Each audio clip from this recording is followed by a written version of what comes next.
मनीष जी बहुत कम समय में अध्यक्ष महोदय, आपके सम्मान में मैंने आपको बुला लिया।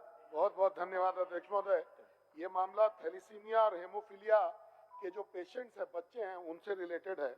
जवाब आया है अध्यक्ष महोदय, लेकिन जवाब में ये दिया गया कि 1 हफ्ता के अंदर कर देंगे। वास्तविकता ये है अध्यक्ष महोदय कि वहां पर एक बिल्डिंग है ब्लड बैंक का, जो बंद तो गया है लेकिन अभी उसमें चालू नहीं हुआ है ब्लड बैंक। और इसमें इसके इलाज में, इन दोनों बीमारियों के इलाज में प्लेटलेट का सेपरेशन, प्लाज्मा का सेपरेशन, पार्क सेल का सेपरेशन, ये सब होना जरूरी है। इसमें एक जो हेमोफीलिया जो बीमारी है अध्यक्ष महोदय, इसके लिए बच्चे को आज के दिन में रांची आना पड़ता है। बच्चा, उसका अटेंडेंट आए तो उसको कम से कम एक दिन में 2000 रुपया लग जाता है।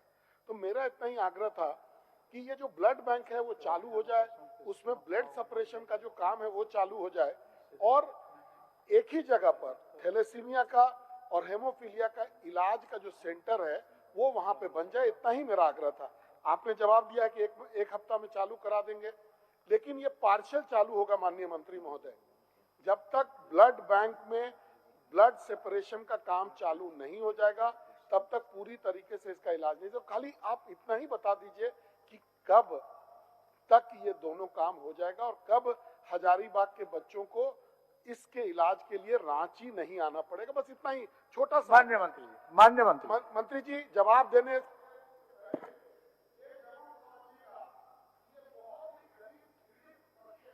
भगवान का मार इनको है, इसीलिए इनके हित में ही जवाब दीजिएगा मंत्री जी। अध्यक्ष महोदय, माननीय सदस्य मनीष जी ने बच्चों से संबंधित सवाल किया है और हम इसमें गंभीर भी हैं अध्यक्ष महोदय। और हम भी ये जानते हैं कि ब्लड सेपरेशन मशीन हम पूरे 24 जिले में उसके अधिष्ठापन के लिए लगे हुए हैं अध्यक्ष महोदय।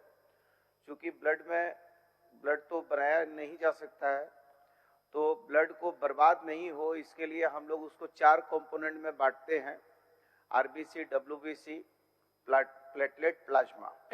तो ये 4 कंपोनेंट में बंटने पर ब्लड का जीवन जो है लंबा हो जाता है।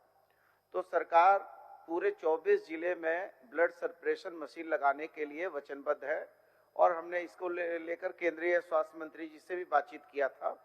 लेकिन तत्काल में हम लोग अभी 7-8 जिले में इसका अधिष्ठापन भी कर रहे हैं अध्यक्ष महोदय।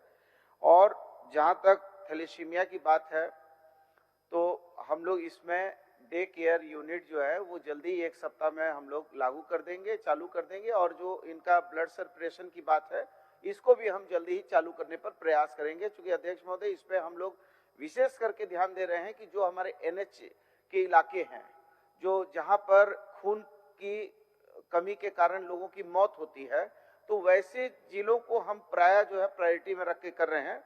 तो हम लोग जो है उसको जल्दी से जल्दी जो है चालू कर देंगे और 3 माह में हम ब्लड सेपरेशन मशीन लगाकर वहां इसी यूनिट को भी चालू कर देंगे अध्यक्ष महोदय।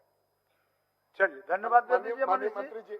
अध्यक्ष महोदय एक ही बात है, इनका एक जवाब है कि 1 हफ्ते में आपके क्वेश्चन आने के बाद इतना काम हो गया और बाकी काम के लिए समय भी बोल दिए, तब धन्यवाद देना चाहिए। धन्यवाद जरूर देंगे मंत्री जी, संवेदन भी हैं, संवेदनशील हैं, चिंता भी करते हैं। खाली इतना ही, एक में 1 हफ्ते का समय है और दूसरे में 3 महीने का समय है।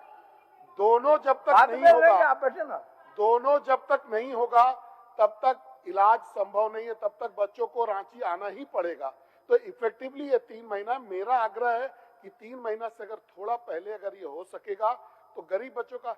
मंत्री जी आप ये ध्यान रखिए कि एक बच्चा एक अटेंडेंट के साथ जब रांची आता है तो उसका कम से कम 1 दिन का समय और 2000 रुपया, और महीने में उसको 2 बार आना पड़ता है। तो अगर गरीब बच्चा है तो 4000 रुपया अगर वो महीने में लगाएगा तो कितना दिन तक वो इलाज कराएगा। मंत्री जी बस केवल इतना ही आग्रह को ध्यान में रखते हुए इसके समय को थोड़ा कम कर दिया जाए, और आपने इस बात को गंभीरता से लिया, इसके लिए बहुत बहुत धन्यवाद। माननीय मुख्यमंत्री जी कुछ